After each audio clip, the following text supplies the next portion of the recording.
নমস্কার বন্ধুরা, কাকলি রান্নাঘরের পক্ষ থেকে সবাইকে জানাই স্বাগত। আজকে চলে আসলাম সুজির একটা মিষ্টি রেসিপি নিয়ে। আজকে তৈরি করব সুজির ল্যাংচা। এটা কিন্তু খেতে হয় দুর্দান্ত, আর কাউকে না বলে দিলে কেউ বুঝতেই পারবে না এটা সুজি দিয়ে তৈরি। তাহলে চলুন বন্ধুরা, এই সুজির ল্যাংচাটা আমি কিভাবে তৈরি করি সেটা আজকে আপনাদের সাথে শেয়ার করব। তার জন্য আমি নিয়েছি এখানে লিকুইড দুধ আর সুজি। সবার প্রথমে গ্যাস ওভেন জ্বালিয়ে একটা কড়াই বসিয়ে দিয়েছি। কড়াইতে দিয়ে দিলাম 500 গ্রাম লিকুইড দুধ। গ্যাসের ফ্লেমটাকে হাইতে রেখে দুধটাকে 5 থেকে 6 মিনিটের মতন খুব ভালো করে একটু জ্বালিয়ে নেব। দুধটা খুব ভালো করে জ্বালানো হয়ে গেছে। এবার আমি এই দুধের মধ্যে দিয়ে দেব 100 গ্রাম সুজি। 500 গ্রাম দুধের জন্য 100 গ্রাম সুজি দিতে হবে। সুজিটা এখানে কাঁচা রয়েছে। দুধটাকে ভালো করে নাড়তে নাড়তে সুজিটা দিতে হবে, তা না হলে কিন্তু সুজিটা দলা পাকিয়ে যাবে। এবার আমি এই সুজির মধ্যে দিয়ে দিচ্ছি 1 চিমটি নুন। যেহেতু সুজির মিষ্টি তৈরি হবে, তাই একটু নুন না দিলে এর ফ্লেভারটা স্বাদ কোনোটাই ভালো আসবে না। এবার আমি খুব ভালো করে সুজিটাকে রান্না করে নেব, যতক্ষণ না সুজিটা কড়াই থেকে উঠে আসবে, ঠিক ততক্ষণ। দেখুন এখানে সুজিটা কড়াই থেকে উঠে আসছে। এখানে সুজি ডোটা একদম সুন্দর করে তৈরি হয়ে গেছে। এবার একটা থালার মধ্যে আমি এই সুজির ডোটাকে ঠান্ডা করতে নামিয়ে নিচ্ছি। সুজির ডোটা কিন্তু বন্ধুরা বেশি ঠান্ডা করা যাবে না, হাতে সহ্য হবে ঠিক ওরকম ঠান্ডা করে ডোটাকে মেখে নিতে হবে। একটু আমি সুজিটাকে চারদিকে ছড়িয়ে দিলাম যাতে করে খুব সহজে ঠান্ডা হয়ে যায়। 2-3 মিনিটের মতন দেখুন রেখে আমি ফ্যানের তলায় এবার সুজিটাকে মেখে নিচ্ছি। সুজিটাকে হাতে সহ্য হবে ঠিক ওরকম অবস্থায়, গরম থাকা অবস্থায় ভালো করে 5 মিনিটের মতন মেখে নিতে হবে।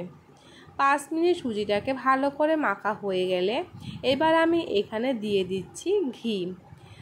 বড় চামচে 2 চা চামচ প্রথমে ঘি দিয়ে দেব। ঘি দিয়ে ভালো করে আরও 5 মিনিটের মতন সুজিটাকে মেখে নেব।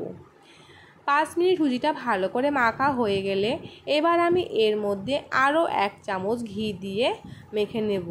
মোট এখানে কিন্তু 3 চামচ ঘি আমি ব্যবহার করেছি। ঘি দিয়ে মাখা হয়ে গেলে এখানে আমি নিয়ে নিয়েছি 10 টাকার একটা আমুল দুধের প্যাকেট।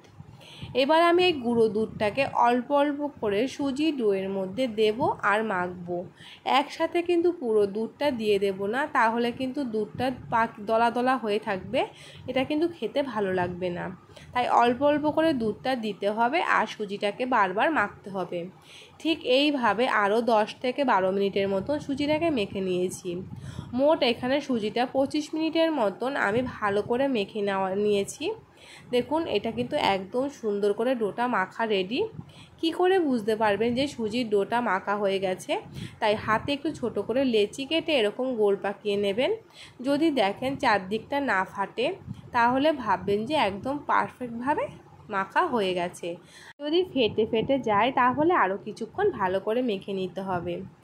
এবারে সুজি ডোটা থেকে আমি ছোট ছোট করে লেচি কেটে নিচ্ছি। আমি কিন্তু এখানে একটু বড় করে লেচিটা কেটে নিয়েছি, আপনারা ছোট বড় আপনাদের পছন্দ মতন কেটে নিতে পারেন। এবার আমি এখানে একটা বাটিতে কিছুটা ঘি নিয়ে নিয়েছি। একটু ঘি হাতে খুব ভালো করে মেখে নিলাম। মেখে এবার আমি এই সুজির ডোগুলোকে প্রথমে গোল গোল করে খুব ভালো করে, তারপর হাতের তালুতে দেখুন এইভাবে প্রেসার দিয়ে একটু চাপ দিতে হবে, তাহলে কিন্তু একদম সুন্দর করে ল্যাংচার আকার হয়ে যাবে। একদমই খুবই সহজ তৈরি করা এই সুজির ল্যাংচাগুলো, আপনারা দেখেই বুঝতে পারছেন। আমি আপনাদের আরও একটা কিভাবে তৈরি করছি সেটা দেখিয়ে দিচ্ছি। তার জন্য এরকম সুজির একটা আমি আবারও ডো হাতে নিয়ে খুব ভালো করে প্রথমে গোল করে নিলাম। তারপরে হাতের আঙ্গুলের সাহায্যে একটু চাপ দিলেই দেখুন খুব সহজেই ল্যাংচাগুলো তৈরি হয়ে যায়। একইভাবে আমি সবগুলো সুজির ল্যাংচা তৈরি করে নিয়েছি। অন্যদিকে আমি একটা মিষ্টির শিরা বসিয়ে দিয়েছি ল্যাংচাগুলোর জন্য। তার জন্য আমি এখানে নিয়ে নিচ্ছি 200 গ্রাম চিনি। আমি এই বাটিটা মেপে চিনিটা ব্যবহার করেছি, ঠিক ওই বাটিরই আমি দিয়ে দিচ্ছি 2 বাটি জল। জলটা দিয়ে খুব ভালো করে মিশিয়ে নিলাম চিনির সাথে। দেখুন রসটা ফুটে উঠেছে চিনির। এবার এটা কি করে বুঝতে পারবেন সেটাই আপনাদেরকে দেখিয়ে দিচ্ছি। এরকম শিরাটা নিয়ে হাতে এরকম টান দেবেন, যদি দেখুন পুরো তারটা না হয় তাহলেই বুঝতে পারবেন যে মিষ্টি শিরাটা তৈরি। এর মধ্যে আমি 5-6টা এলাচের দানা দিয়ে দিলাম আর দিয়ে দিচ্ছি 1 ফোঁটা ফুড কালার। এটা কিন্তু একদমই অপশনাল ফুড কালারটা, এটা দেখতে সুন্দর লাগে তাই আমি দিয়েছি। আমি মিষ্টির শিরাকে 10 থেকে 12 মিনিটের মতন ফুটিয়ে নিয়েছি, তাহলে কিন্তু মিষ্টি শিরাটা একদম রেডি হয়ে যাবে। মিষ্টি শিরাটা তৈরি করে এবার আমি চলে আসলাম মিষ্টিগুলোকে ভেজে নেওয়ার জন্য। তার জন্য গ্যাস ওভেনে আমি কড়াই বসিয়ে সাদা তেল দিয়ে দিলাম। তেলটা গরম হয়ে গেলে আমি এর মধ্যে একে একে সুজির ল্যাংচাগুলোকে দিয়ে দিচ্ছি।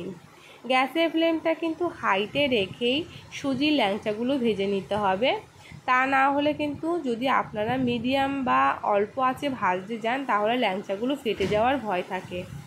তাই অবশ্যই গ্যাসের ফ্লেমটা হাইতে রেখেই ল্যাংচাগুলোকে ভেজে নিতে হবে। আমি লাল লাল করে তারপরে তুলে নেব। একদিকটা ভাজা হয়ে গেছে, এবার আমি উল্টিয়ে আরেক দিকটা করে দিচ্ছি।